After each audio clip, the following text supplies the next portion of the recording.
Hey, y'all. It's your girl, Candy J, your favorite certified clinical sexologist, relationship and intimacy coach. Guys, happy Friday. It has been an interesting week for me. If you've been watching any of my lives and my pictures, I did a photo shoot last week, this past weekend. It's been Pride Month going on. So there's a lot going on, guys. But I won't be before you long. If you've never been in any of my lives before, again, my name is Candy J. I am a certified clinical sexologist through the Dr. Rachel Institute and the American Colleges of Sexology. I specialize in putting the oohs and the ahs back into your relationship, but I do this by helping you to foster better communication. I specialize in premarital and marital counseling, life after infidelity, dating after divorce, postpartum issues, sexual education for all ages, especially my teenagers and young adults. And here's the thing. The last couple of lives, I've been talking about sex negotiations. I've been talking about a sex starved marriage. So this is to my people that are in a relationship right now, or you're looking to be in a relationship and you want to make sure it's healthy when it comes to intimacy and sex. So listen, have you ever said, okay, this is to some people, have you ever said, it's only sex, what's the big deal? Because your partner approached you and was like, we haven't been having sex, or, I need some, or you've been turning me down, you've been rejecting me. It's not okay. Typically, there is a partner that has a lower sex drive than the other. Um, and things happen, right? There are several different scenarios where a person can have a low libido. It could be hormonal issues, it can be stress, it could be I just had a baby and I'm exhausted and I'm tired. There are many different scenarios why someone might have a low libido or a low sex drive or like low sexual desire, period. But here's the thing: in a relationship, it's about connection, it's about intimacy. It's about closeness. It's about affection towards each other. And if you've watched my other lives, I talk about using your love languages to appeal to your partner for that intimacy part. And the intimacy can then lead to sex. Sex is not intimacy, but intimacy can lead to, and if you're in a relationship, should lead to sex at some point, right? So if you ever said that phrase, well, what's the big deal? That's a lack of empathy or sympathy towards your partner. And it can make significant changes in the way your partner feels. Because listen, when you reject your partner, that sadness, it's a, if you've been ever been rejected about anything, let's just say that you went out for that job and they told you, no, sorry, we're not interested. Or maybe even trying to date somebody new, they're like, no, I'm not interested in you. Well, think about that feeling. I don't know about you, but it goes into the pit of my stomach when someone rejects me or tells me that they don't want me. It goes into the pit of my stomach, and it literally makes me feel sick. How does it make you feel? If you're listening out there today, write in the chat. How does that make you feel when someone rejects you?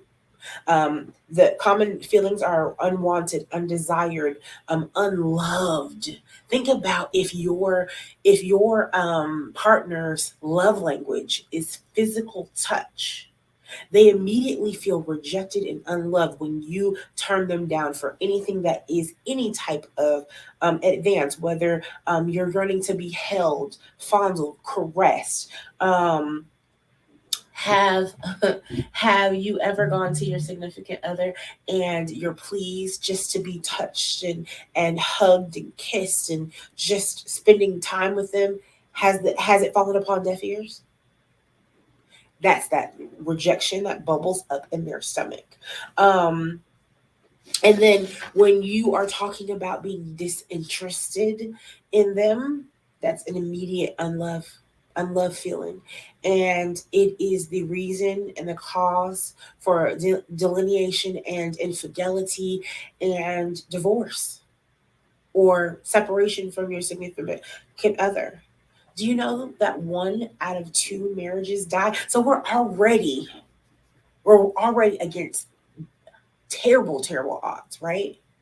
But you've got to take a look at your spouse as not the problem, right? Your spouse is not the problem. Your significant other is not the problem. No, they're coming to you trying to fix the issue.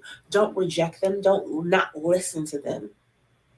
You've got to listen about intimacy. Um, Let me tell you something. Infidelity is something that you do not want to experience.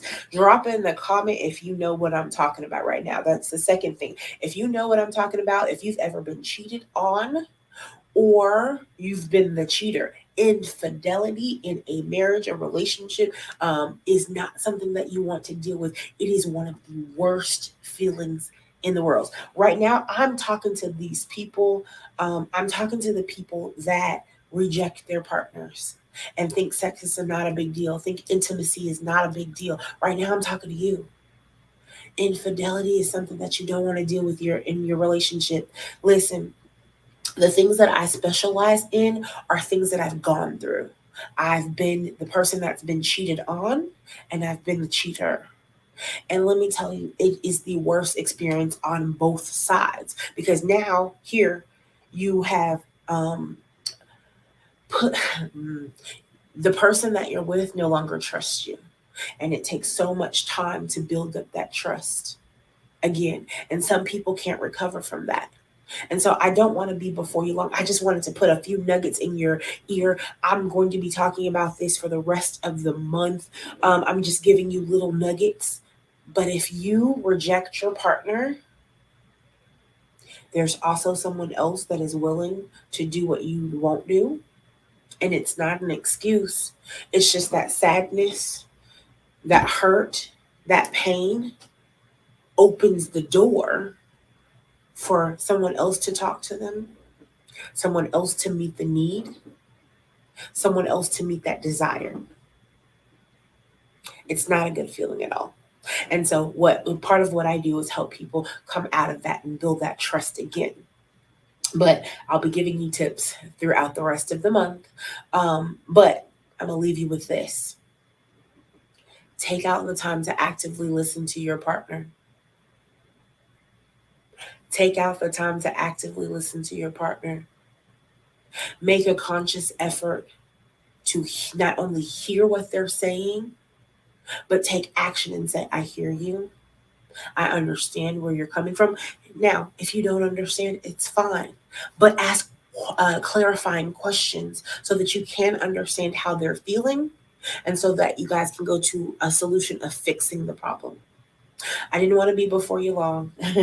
I always say that. I don't want to take up all of your time, but I'm going to leave you with that. So listen, don't forget to like, subscribe, ring that bell so you can always get my Twitters, my LinkedIn, my Instagram, my Facebook posts when I come live so that you can get more tips because this is a topic I'm going to be talking about all month long. Okay, guys? All right. Have a wonderful Friday. Talk to you later.